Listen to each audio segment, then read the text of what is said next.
whether that be just your general well-being, your mental health, your nutrition, or just your finances. So I'd like to introduce the amazing Amy, a third year from the University of Exeter, and she's going to be telling you about taking care of your mental health during university. So, hello everyone, and my name is Amy Stokes. I am a third year medic from Exeter University, and today I'm going to be talking about taking care of yourself in the first year of medicine. I'm also doing this presentation with Emily Woodcraft and Nuria Horner, who are both third year medical students at Exeter too, and we're all part of the Committee of Wellbeing in Medicine Society in Exeter University. So, part one, I'm going to be talking about imposter syndrome. So imposter syndrome is a severe feeling of inadequacy and self-doubt in your surroundings. And it's the perception that you haven't really earned your own accomplishments and that you don't belong in the position you are. Personally, I've experienced these feelings, especially in year one, as you're going into a completely different environment where you're surrounded by high-achieving academic individuals like yourself, and this can be very different from perhaps your college experiences or experiences of secondary school. So a bit more about imposter syndrome. So despite its name, it's not actually indicated as a psychological disorder, and it can actually just be referred to as imposter phenomenon. It's easy to feel like you're being ungrateful for your position because of this self-doubt, but it is an innate fear. So it means that this is a physiological response, which means that you're not actually at fault for these feelings. So don't worry if you do feel ungrateful, if you're having some self-doubt. And it also means that it doesn't improve with a greater amount of achievements. So by overworking yourself to perhaps overcome these feelings, you're not actually doing your well-being any good. And even Albert Einstein is thought to have experienced this syndrome. So it just goes to show that it can affect anybody. And it can range in severity. So like I said at the beginning, I've experienced some of these feelings. I wouldn't say they impacted me majorly compared to other people, but it's just nice to be aware that they can happen and you may be experiencing them. So who does it affect specifically? It's mainly high achieving students or anyone who is high achieving, which is why medical students are at such a great risk of this syndrome. And the first year of medicine, it can be really tough. Like I said, you're coming from a different environment and you're having to get used to a different course and university life at the same time. So you've transitioned from this high achieving background into likewise individuals. So it is quite difficult. And therefore it's easy to look at your peers and think, do I actually belong in this community here? And the answer is yes, you do belong here. That's why the medical school has chosen you to come here. They chose you for specific reasons, so don't necessarily focus on these feelings too much. It's just an achievement in itself to be in medical school, so don't focus too much on the people surrounding you, just focus on yourself more. It also appears to affect women more than men. This may be linked to perhaps women having more issues with worry and fear compared to men.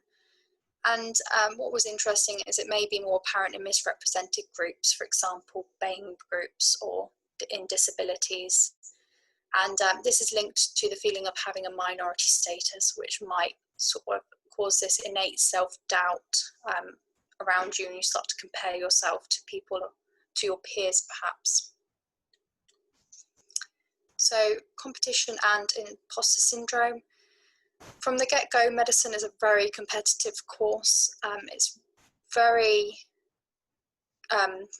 based on teamwork as well, competing with each other in sort of an indirect way. So just think about the lengthy process you've had to endure just to get into medical school. You've had interview processes, you've had GCSEs and A-levels. Those are all very competitive processes that you've had to use. And despite medicine it is a very teamwork-based environment. You know, you're taught from the start to make sure that you are working as a team rather than individually. So it is quite a contradiction, the fact that you're competing with each other as well. But for example, your academic results, they may affect whether you can intercalate, and even your AMKs, your scores are based on calculations of averages in the whole year. So there's always going to be fellow students around you who fail, and then obviously dictate what your score is going to be. And it's this whole culture of competition that can lead to feelings of imposter syndrome, and then they can lead to feelings of self-doubt. So it is something to be aware of. But all you can do is try your absolute best, and that is the most that anyone will ask you to do. A lot of medical schools are actually quite lenient and are accepting. As long as you're trying and working hard, they understand that, and they do try to give you as much opportunity as you can to recover from any perhaps grades that you haven't quite met. So it is just about working as hard as you can, but you have to ensure that your well-being isn't affected. So what you need to do really is find a nice balance between well-being and working hard. And this can be quite hard in the first year, especially for me. I found it quite difficult. I always felt like I wasn't working hard enough, and that in turn actually had an effect on my well-being. So it's not always as much work as you can. It needs to be balanced with, I need to take time out for myself. So what can imposter syndrome lead to? These are quite extreme examples, but it's just nice to be able to show how it can be linked with other ideas. So psychological stress, emotional suffering, mental health disorders like anxiety and depression, drug abuse, and sabotaging your own career. So it is important to highlight these issues and be able to identify them in yourself, or maybe your fellow friends as well. As a little side note, I want to talk about mental health quickly, as I did say that imposter syndrome has been linked with mental health issues. So the prevalence of depression is about 27.2% in medical students. And this is because medicine is challenging. It is a very competitive and demanding course. So it is understandable that sometimes mental health can suffer, but again, it is about finding that balance between your well-being and your work life. So it isn't uncommon to come across conditions such as anxiety and depression. And what's actually interesting is when starting university, the mental health of a medical student is actually similar to that of a non-medical student and the general public. But as their course progresses, their mental health tends to worsen. So it is important to understand that this may happen very slowly throughout your course, where you might not even realize that your mental health is deteriorating. So it is important to have sort of maybe days or just a five minutes every evening just to focus on your mental health and think, what have I achieved today? How do I feel? And just sort of basic things like that. So yeah, it is important to be aware of these disorders in yourself and in your friends as well. So just briefly, anxiety disorders, they are, it's a rational and physiological response caused by several different triggers that basically lead to excessive worry and fear that cannot be controlled. So it's really easy to feel overwhelmed by new situations and routines. And when you obviously move to university, you're in a completely different situation. You haven't got your family in the same area usually. And you obviously have a very different routine where you're having to do your own self-directed learning. So it's very different.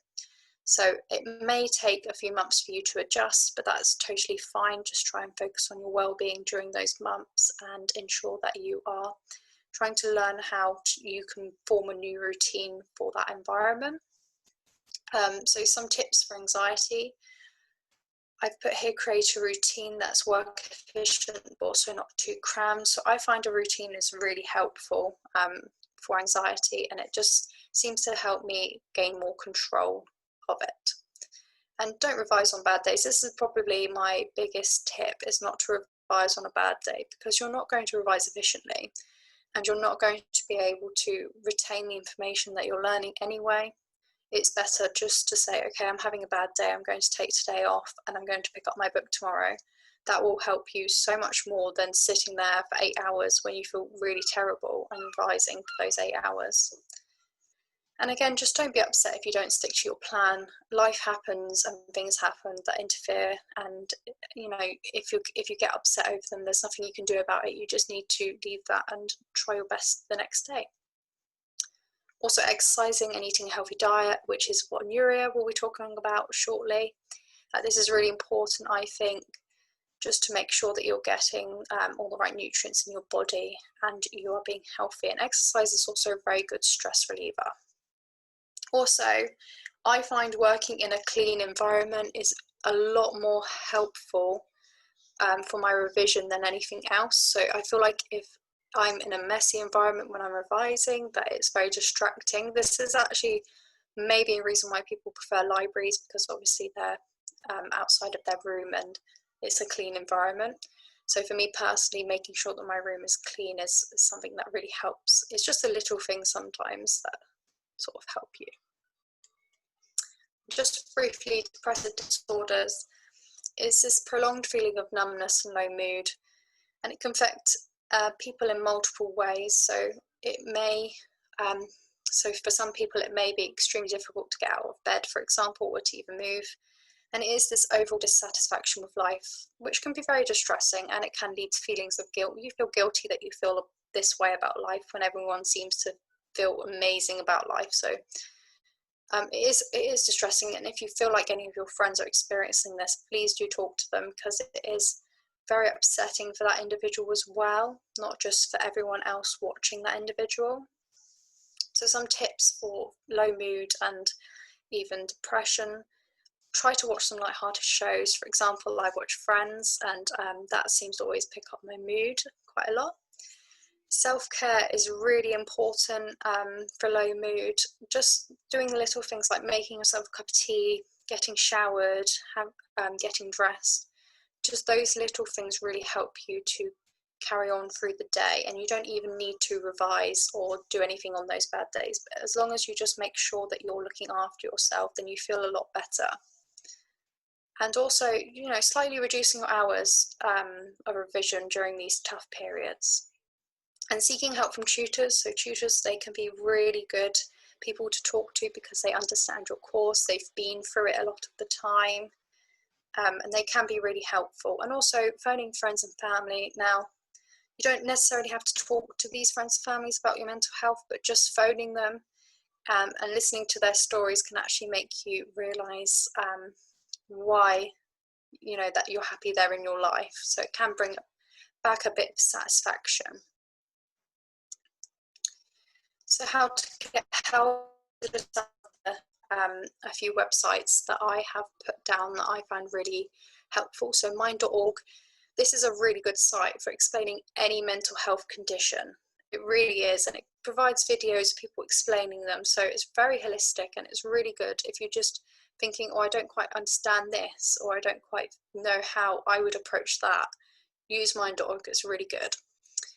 And Koof is really interesting. I think it's an app designed by students and for students to provide mental health support and allow you to talk to others facing the same issues. So it's basically like an online network, like Facebook Messenger, but except you're specifically helping your own mental health. The NHS Mood self-assessment. This is nice if you're trying to request support without having to talk to someone directly on the phone, which can be a barrier if you're suffering from anxiety and depression. So that's nice to use. And also Silver Cloud is a really good app where you can undergo therapy like CBT, again, without needing face-to-face sessions with an actual person. And these are really good, both the Silver Cloud and the NHS Mood self-assessment. They're really good things to just initiate that sort of requesting support for your mental health. And then you can obviously have things like Samaritans where you call up. And also I think educating yourself on mental health conditions is really important, because when you do that, you start to understand them a bit better, and you can identify them even in other people as well, and maybe understand them rather than judge them. Also look at the wellbeing services or resources that your universities offer. I know Exeter is really good with their wellbeing services, so I'm not sure what other universities are like, but it's just about sometimes just looking, or maybe even just asking your tutor if they have any resources for you. Again, seek help and ask questions from your tutors. They are often really lovely and will help you. And don't ever believe that your mental health conditions will limit abilities as doctors. If anything, they can make you 10 times more passionate and dedicated. So even if you're just having some feelings of imposter syndrome, don't ever think that it's limiting your abilities. You've just got to do as best as you can.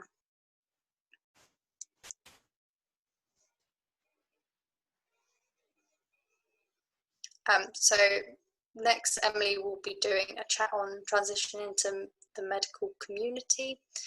Please go follow SDocs. It is a really good page for loads of different lectures. Thanks so much, Amy. I'd like to introduce Emily, another fantastic speaker from the University of Exeter, who will be going through transitioning into the medical community. And I'd like to remind everyone to like and subscribe to our Mass Academy YouTube channel, join our SDocs Facebook group, and join our SDocs Slack group to keep up to date with all of our content. Okay, so hi there, I'm Emily Woodcraft, and I'm also a third year medical student, and I'm just going to talk about the transition into the medical community as a whole. So I'll talk a little bit about transitioning into the kind of medical school side of things, so here it is, and then I'll also talk about the kind of clinical side of things, because they're quite a unique environments that you might not have previously had any kind of experience in. So yeah, starting off with the medical school environment, obviously the workload is heavy. There is a lot of content to learn in medicine. Like Amy was saying, you've got to really work out a nice kind of work-life balance. But I think my main advice for this, because obviously we can't reduce the amount of content that you need to learn, unfortunately, but the main kind of advice I have for you about that is setting realistic expectations for yourself and being flexible in how you work. So everybody works differently. Everyone has their own kind of way of learning. Are you a visual learner, etc. And I think for first year, you've got the time to try out different revision styles. So, maybe you like working with mind maps. And also there's the fact that I kind of split medicine into sort of three main areas. You've got the clinical side of things, so that's things on placement, working with patients, and then you've got anatomy, and then you've got biomed. And for example, when I do revision for clinical things, it's very different to how I revise for biomed and anatomy. So it's kind of working out what works best for you. Don't be afraid to try out something new, and also don't compare yourself to what others are doing. So for some people, working hours a day in the library, just going over notes all the time is helpful for them, and how they revise and how that works out for them. And that's great, but for some people that might not work out so well. So just kind of, again, with the imposter syndrome, don't be comparing yourself to how others are doing.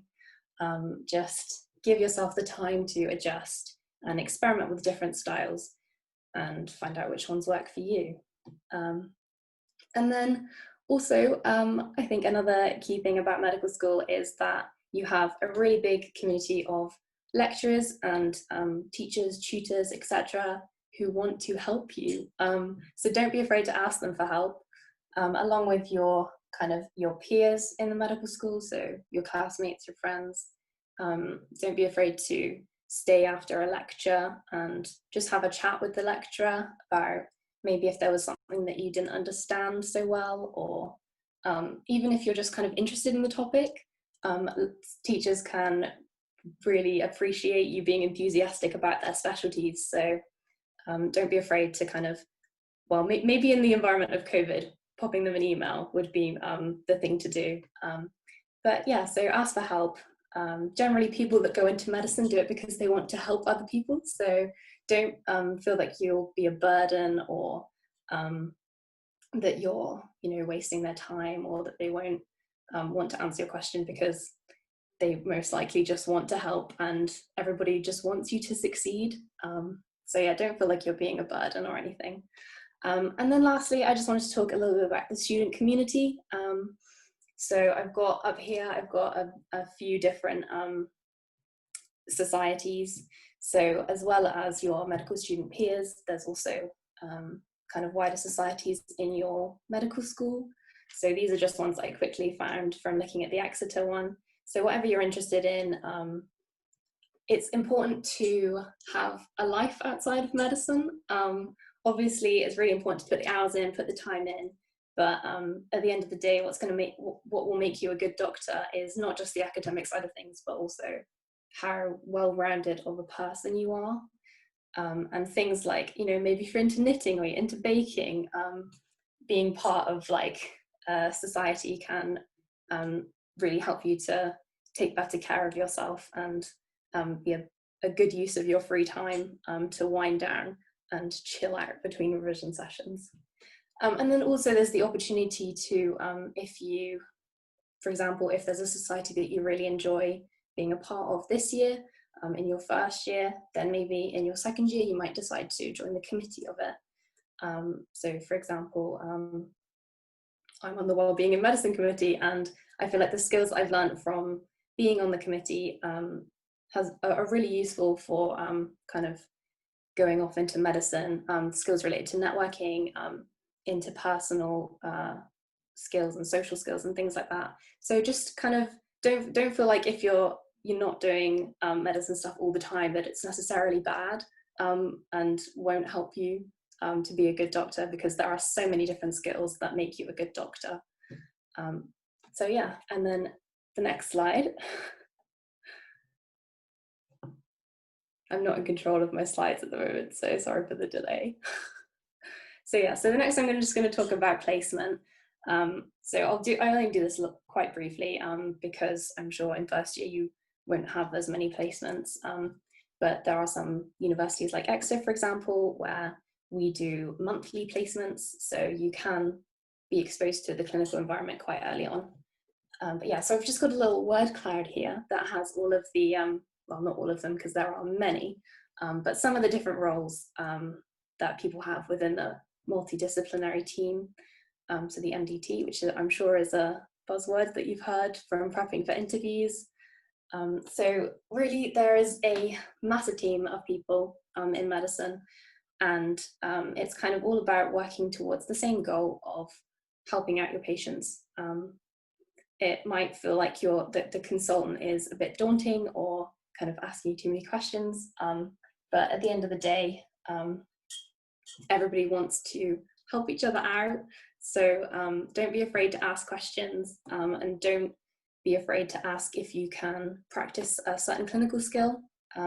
If you're learning clinical skills in first year, things like taking histories, don't be afraid to ask if you could practice it, because the sooner you start practicing, the more experience you'll get, and the better you'll be when it comes to having proper placements and things in third year and onwards. But yeah, so be enthusiastic. Everybody on the team really is very likely to warm to you more if you are enthusiastic and interested. And then lastly, I just wanted to quickly talk about online medical communities. So there are loads of different spaces online for medical students. So from all the way at the bottom of the hierarchy, I've kind of got it in order of formality. We have things like memes, so pages where you can share different like kind of funny images and stuff with each other. And I think it can be really good to have these spaces so that you can kind of see that you're not in it on your own. So maybe if you kind of in your school are seeing that everybody around you is maybe kind of achieving really well, and that feeling of imposter syndrome where, you know, you're really struggling with a concept, for example in this one, if you're not understanding action potential and you think, oh, everybody else understands this, but I just can't wrap my head around it, and then the feelings of, you know, imposter syndrome kick in, and then you see something like that and you think, oh, you know, I'm not on my own. These can be kind of really helpful with those feelings of kind of lack of self-worth and things like that. But yeah, kind of moving up, there's Facebook groups and pages. So for example, the SDocs page, of course, is a good one to follow for that kind of feeling of community, as well as good resources for if you're actually learning or wanting to revise. And then there's Instagram pages. So my personal favorite is Medgemonics. So they post kind of different mnemonics that help you remember different concepts in medicine, which I find really useful because I like having things dumbed down to simple kind of things like that, so I can help remember them. And then there's Med Twitter is a really good hashtag to follow. So it's I've kind of said that it's a little bit more formal because there are people like consultants and other kind of medical students are generally on Twitter using this hashtag, and I think it's quite a good space to get your head into what is happening currently in medicine, kind of what are the hot topics that consultants and doctors are talking about at the moment. So it can be really good to get involved with these spaces or just kind of have a read through, and it kind of pulls you away from the sort of pure academic side of things and back into like, oh, this is real, like this is people actually being helped by medicine, or kind of interesting, innovative, new things going on that can kind of really get you excited about medicine again and like motivate you to go back and revise different concepts. And then lastly, of course, is LinkedIn is kind of the most professional platform, but mainly you can just use it if you ever want to reach out to people for research or placement opportunities. So it's kind of always worth just having an account, even if you don't check it a lot. It's nice to just have that building up in the background. But yeah, that's all from me. Thank you so much for listening, and now we're going to hear from Nuria about nutrition and health. That was great, Emily. Now I'm delighted to introduce Nuria, who will give you some great tips on nutrition and health during med school. Hello everyone, my name is Nuria. I am also a third year medic at Exeter University, and I'm going to be talking to you about nutrition and health. So keeping your mind and your body healthy. First of all, congratulations on starting your course. It's such an interesting and rewarding course, and it will definitely keep you busy throughout the year. Like Amy and Emily have said, you will that there is a lot of content, you will have a lot of information to learn, but hopefully the tips and tricks that we give you today will help you throughout the year and also throughout the rest of your medical career. This year is likely to be a little bit different. Obviously, we've got COVID-19, so in terms of going out and socialising a lot at the beginning of the year, that will be a little different this year, but we wanted to give you some tips to maintain your health and well-being during what will be an odd year for all of us. Of course, keeping your mind and your body healthy do go hand in hand, as I will talk about in a bit, but I'm going to talk about nutrition, physical activity and mental well-being separately, and just give you a few suggestions because we're all individual and different things work for different people. So first of all, physical activity. Like I said, different things work for different people. Physical activity does not have to mean playing sport, going to the gym, running. It can just be going for a walk, whether as a revision break or just for some fresh air, and it can be really beneficial to get your body moving. There's a reason why I chose the words physical activity rather than exercise. I think the word exercise often has connotations with sort of doing a really intense workout. And the point I want to make here is if that's what you enjoy, then that's perfectly fine. And you can do that to stay healthy and get a rush of endorphins. But you can also just go for a leisurely walk with friends, and you're getting your body moving, you're getting some fresh air, and that can really help your body and your mind. Also, many universities will offer sports that you can do. Now you can, if you have a particular preference for sport, whether it be hockey, football, netball, rugby, you can train with the university several times a week. But if you want something that's a little bit more chilled out, especially because in medicine you can have more contact hours, then intramural sports are a great way to get some exercise in and also get to know people on your course. I personally did it in my first year of medicine. I played with the medics netball team, and it was just such a lovely way to socialize with people.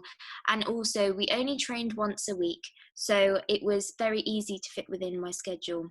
Another top tip for you: Borrow My Doggy is an amazing app. I actually this morning went and took a dog out for a walk by the beach.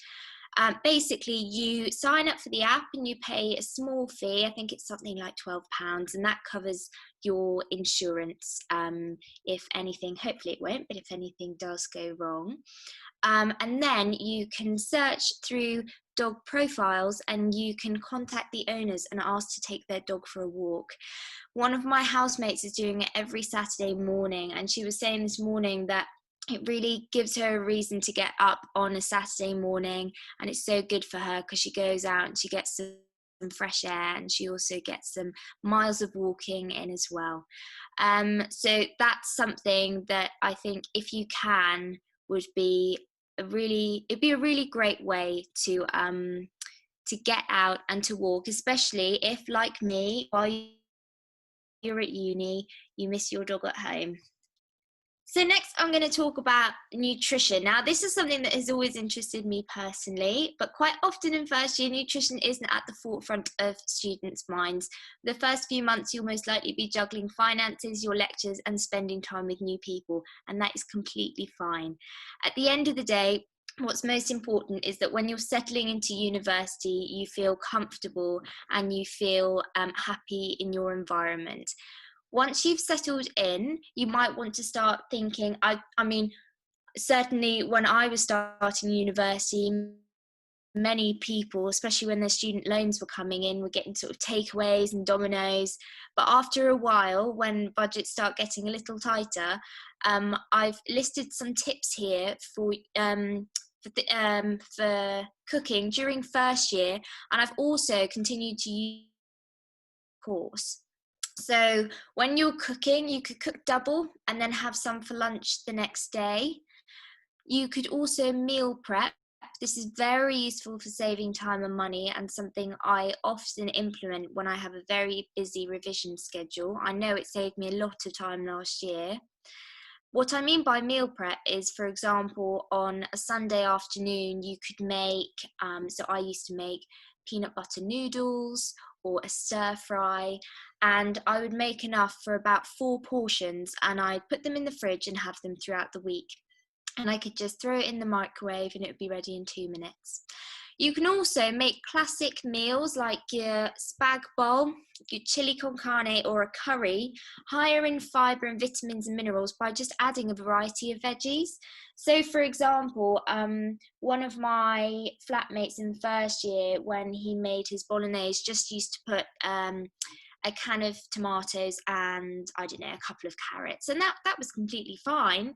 But he was asking me how he could get more veg into his diet, and I said, well, why don't you add a few peppers or a few peas, whatever you have in the fridge, really, just to bulk it up a bit and also get those extra vitamins in. So he ended up doing that, and he thought it was actually quite tasty. So that's a little tip for you. And also, if your budget doesn't stretch to buying fresh veg, frozen veg is just as good, and it's often so much cheaper. I know I always buy frozen peas and frozen sweet corn for that reason. Also, great websites for recipes include BBC Good Food, that's a really good website, Bosch, and the Student Food Project, which I only found recently.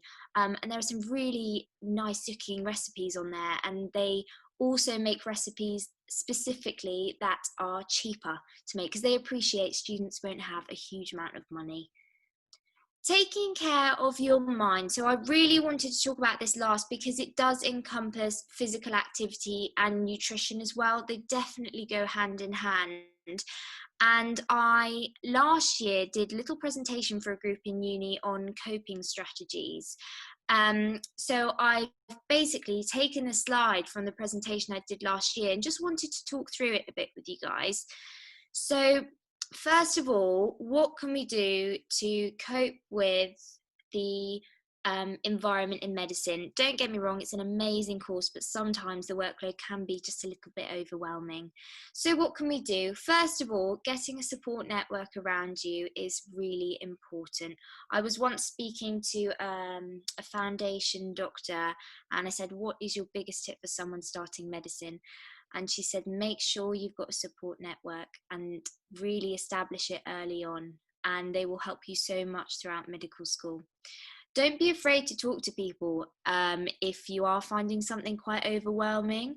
I think definitely a couple of weeks into uni when I started, I was thinking, gosh, this is a lot of work. I'm not sure how I'm going to learn everything. And a few weeks after that, I was actually talking with a friend, and she said, goodness, you wouldn't believe how many people I've talked to who said exactly the same thing. And next, make sure you have a social and a personal life. Like Emily said, it's important to do things outside of medicine and outside of studying, and to take time for yourself. When I was researching for this presentation, I had a look at various studies. One study found that impaired social activity was linked to impaired psychological health. It's so important. So, and like Emily said, it's really easy to meet new people by joining societies, etc. Obviously, this year might be a little bit different, but I know a lot of societies are doing events online.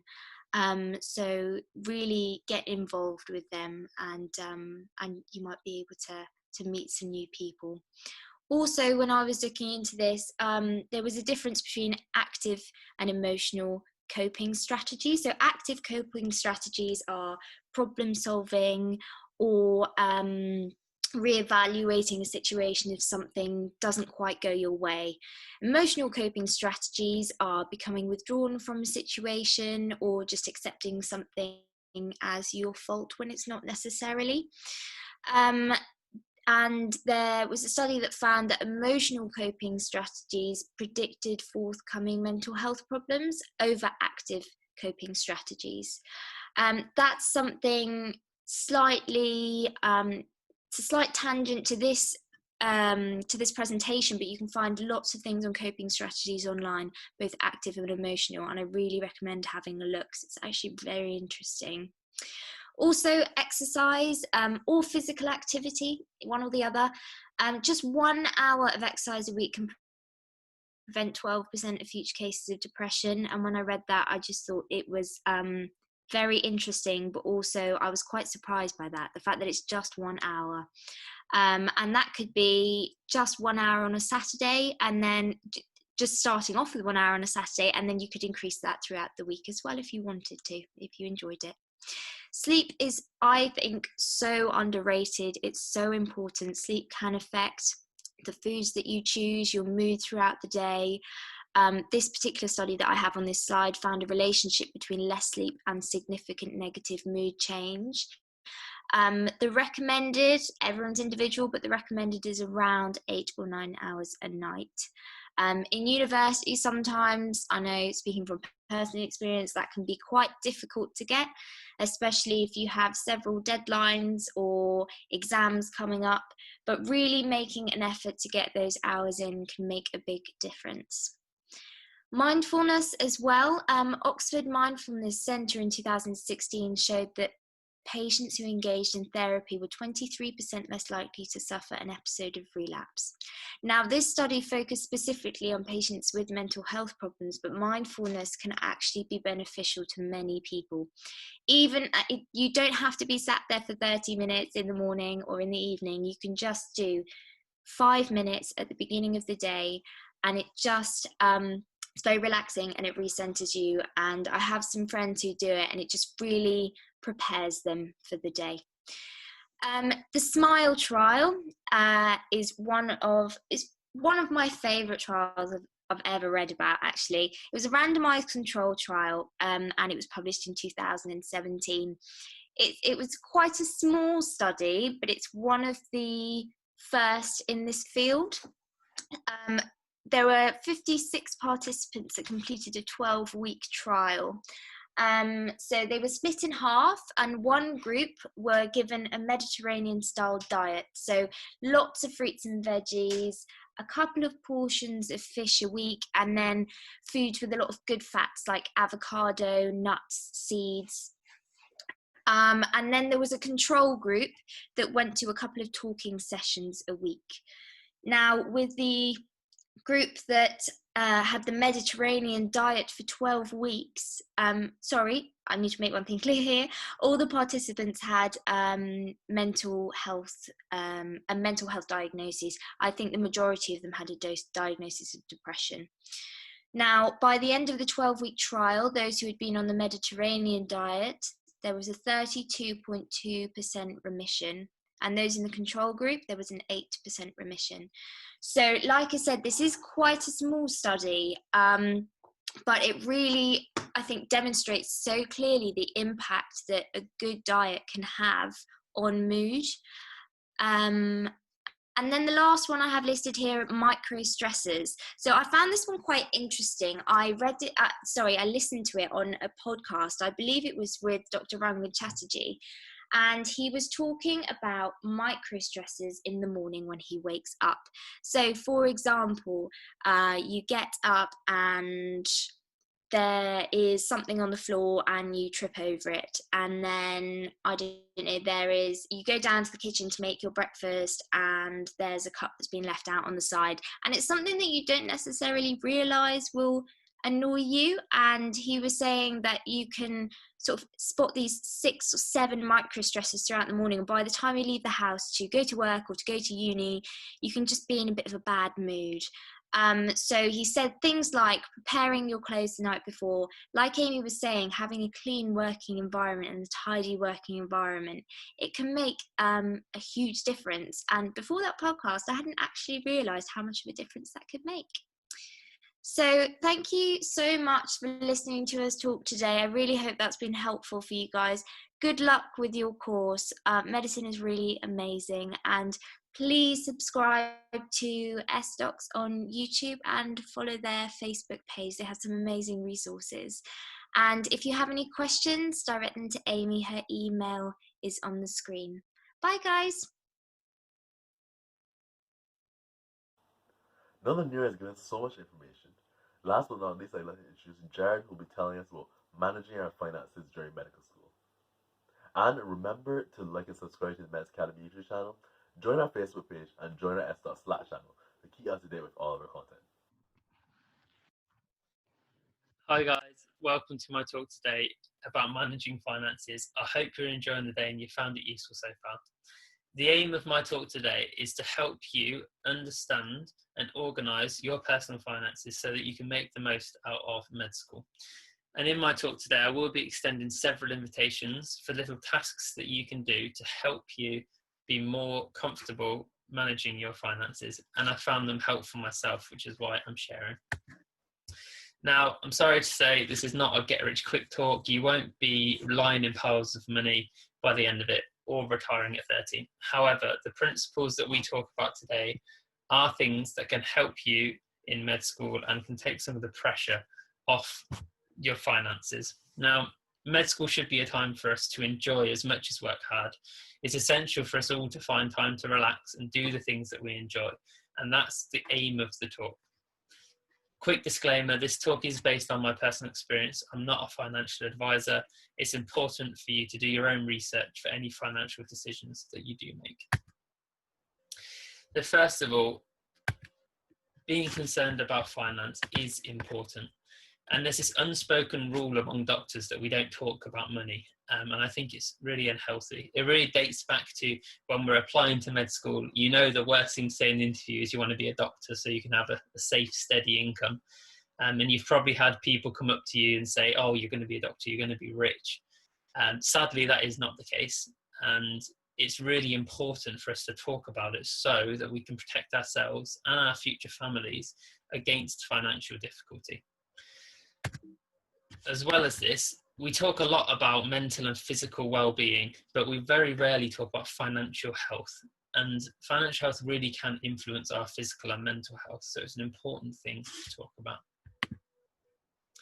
And the big question today is, what do you want out of your time at university? Do you want to travel? Do you want a car for your placements? Do you want to live with friends or live alone?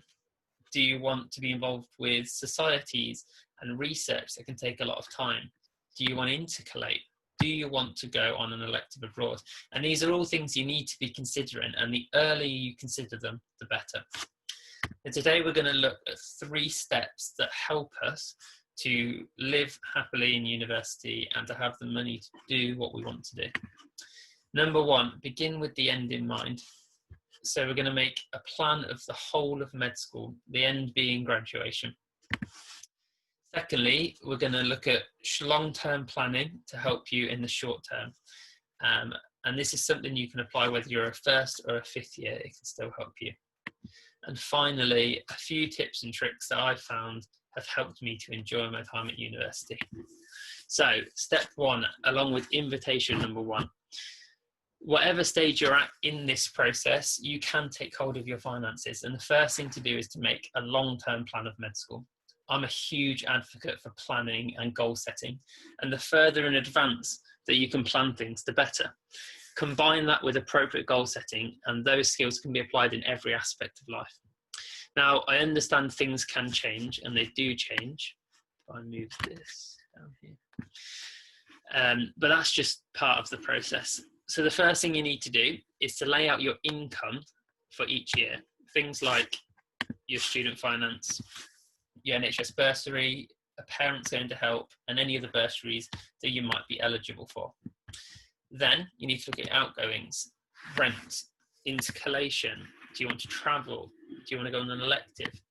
And do you want a car? Now these things not only need to be planned as to if you want to do them, you also need to think about when you want to do them. And as you do this, you can sort of set out your income and outgoings each year and calculate any large gaps that need filling.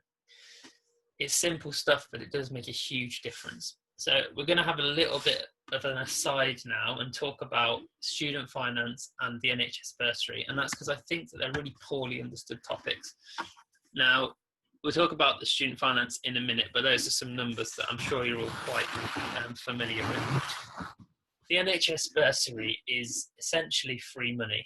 And I've heard a lot of people give the funding system a lot of stick because you can't live off it. But at the end of the day, it is free money. The NHS have no obligation to pay for your tuition and your living expenses. They're literally giving us a minimum of £10,000 gift. So you get your tuition fees covered up to an undergraduate tuition fee. And then you get £1,000 non-mean tested bursary. You get a couple of thousand more based on your family income, whether you live in London and whether you're living at home or not. A few other things, you can apply for a top-up maintenance loan from Student Finance England, and you can get £84 a week if your course is more than 30 weeks. You need to apply separately for that.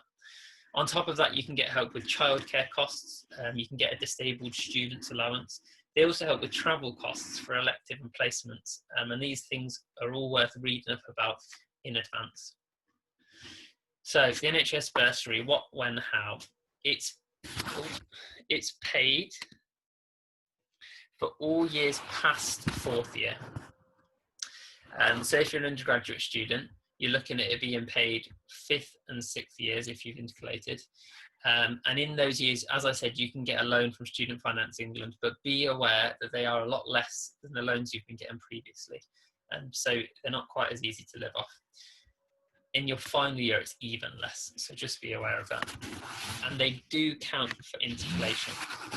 It's always worth asking your university in advance to make sure that you can use the NHS bursary on whatever course you're trying to intercalate on.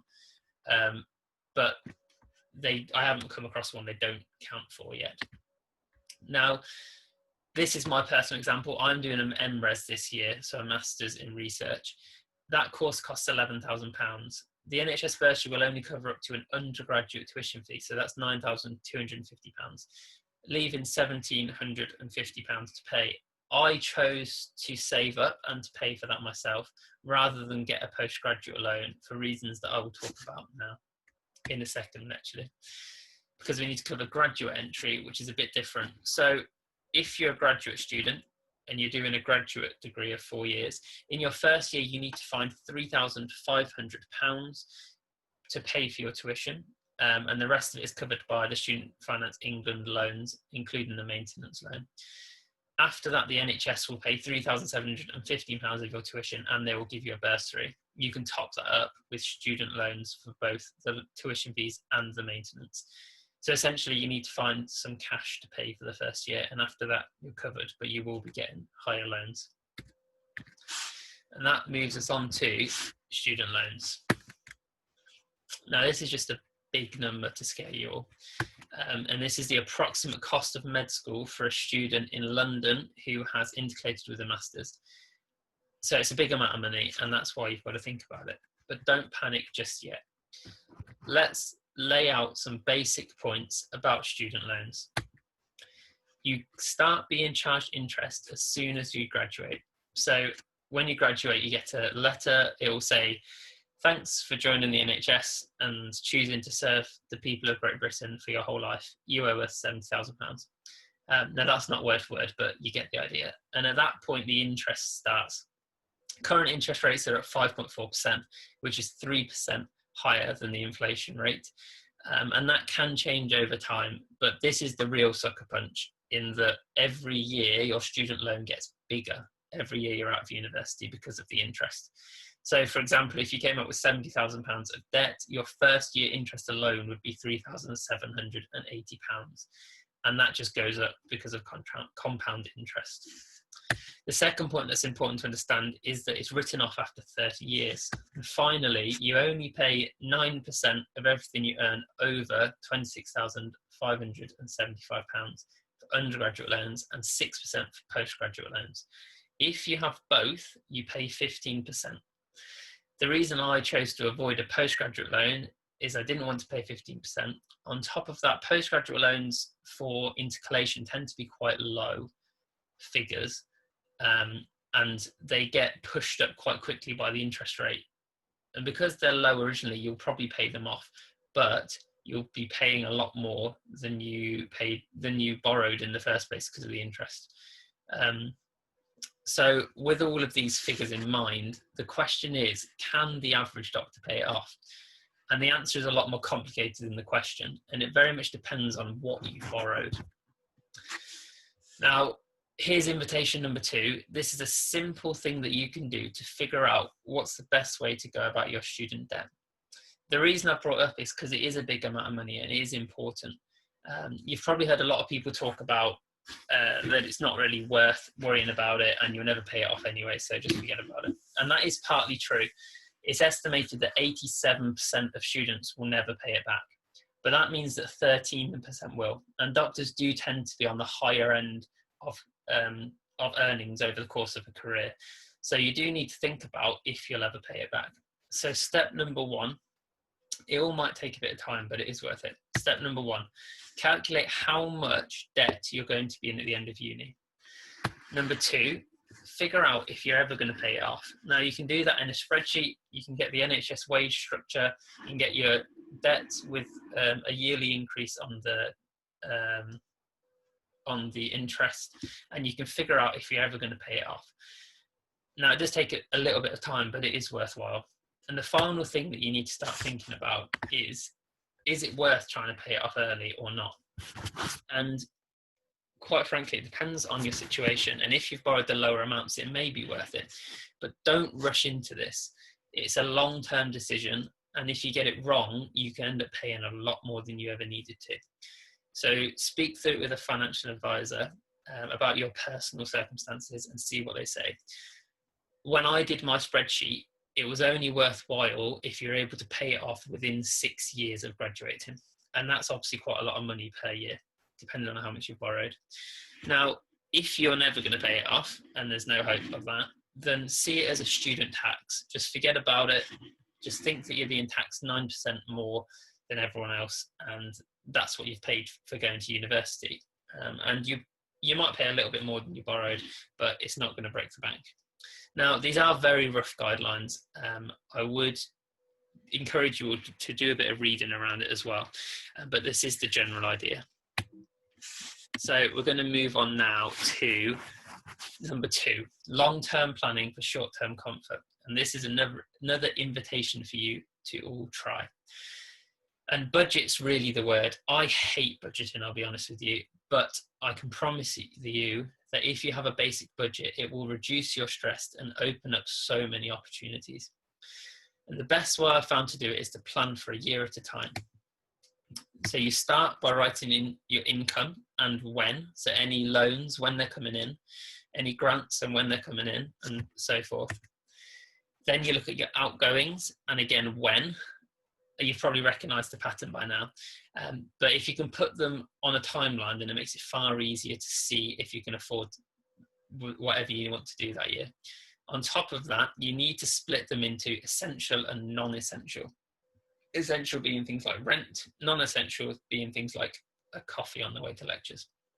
And finally, break them down into weekly and monthly goals. Now, be realistic. Don't say you'll spend £15 on a week of groceries if you know that's never going to happen. And also set aside some money for leisure. You need to plan in your hobbies and the things that you enjoy doing as well. And this is what it might look like at the end. This is my 19 years, 2019 to 2020 budget sheet with all of the end of year stuff taken off, just to show you a kind of overview of what it might look like. And it doesn't take too long, but it does make a huge difference. So that's the second step. The final thing I wanted to talk to you guys about is just a few simple ways to make life easier for yourself. Now, let's keep this simple. All we really need is an income that is higher than our outgoings, and whether that's through student finance loans or a job. And in order to make us even more comfortable, we just need to decrease the outgoings and increase the income. And there are so many ways that you can tweak things to make it easy for yourself. And as soon as your income is better than your outgoings, then you're good to go. So here are my 5 top tips for reducing your outgoings. So you've done your budgeting, you've planned your major outgoings, but you're still a bit short, or you want to save a bit more. What you can do first of all is track what you spend in the average week, and there are so many apps that will do this for you. Starling Bank have a fantastic service. It's all online, and they help you track exactly what you're spending your money on, and look at where you can save when you've done that. A few other tips that I find really helpful. Number 1 is to switch. Mobile, electricity, gas, car insurance. If you switch or threaten to switch, you will get better prices. The other week, I knocked £8 off my monthly phone bill and doubled my data. I also knocked £500 off my car insurance. £500 would take me many, many hours of minimum wage working to get that amount of money. It's a far more effective use of time to save money that is as simple as a phone call. So take an evening, write down everything you pay for monthly and everything you pay for yearly, and just call around and see what you can get cheaper. Number 2, understand the tenancy deposit scheme. This is a government scheme that protects your deposit.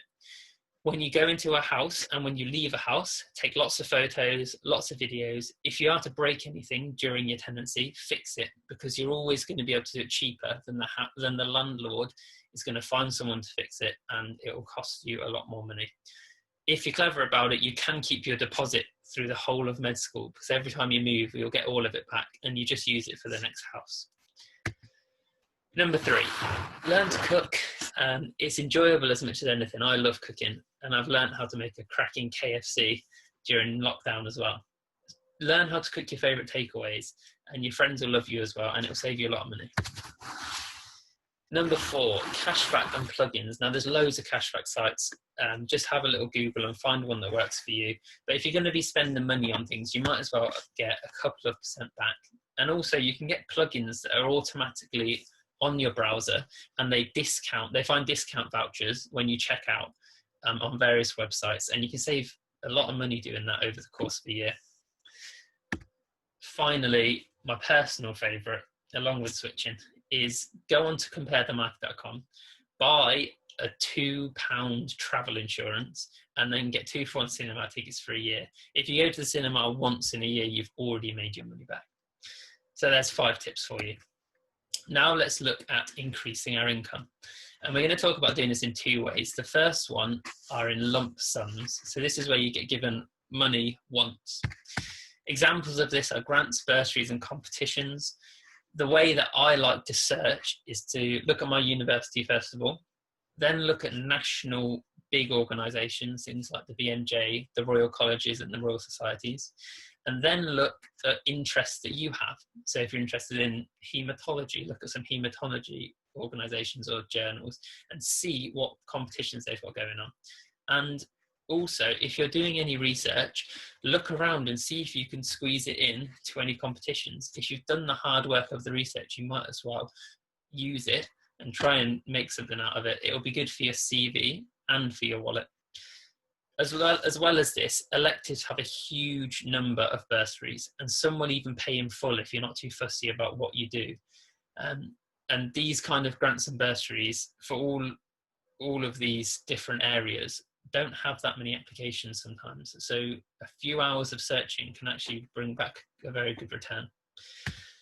I've also put clinical trials on the bottom of this. Now, that may be a little bit controversial, and I don't advocate selling your health for some money. However, I've found them a really great way of making some cash.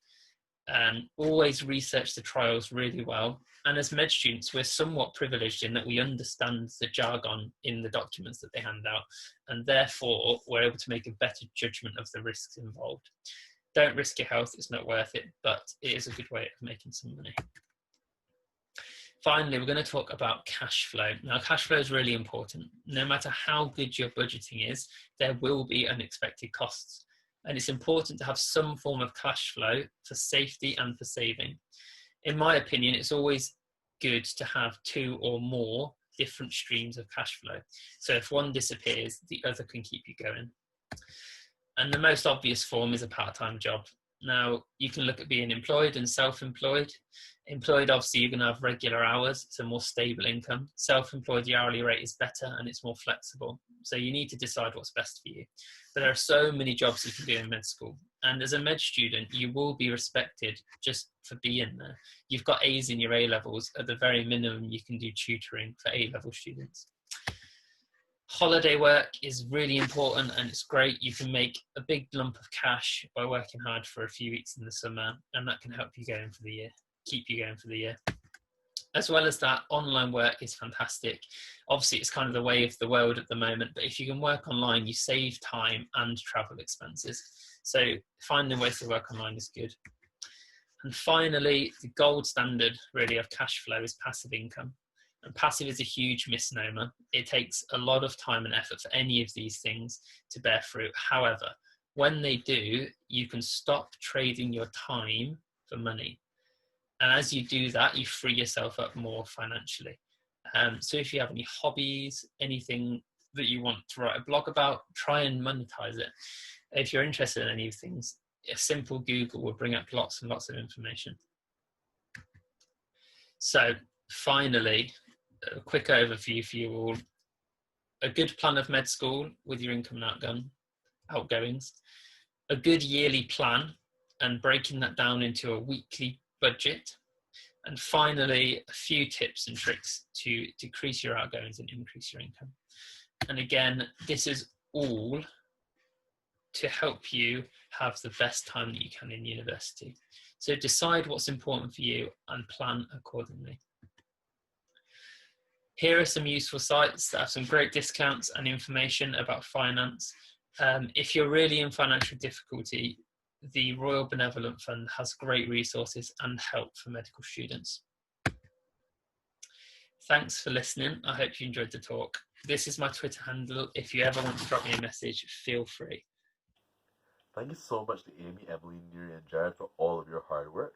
And remember to join our S.Dots Facebook group, our S.Dots Slack group, and like and subscribe to the Men's Academy YouTube channel to keep up to date with all of our content, including S.Dots Eamon episode 5.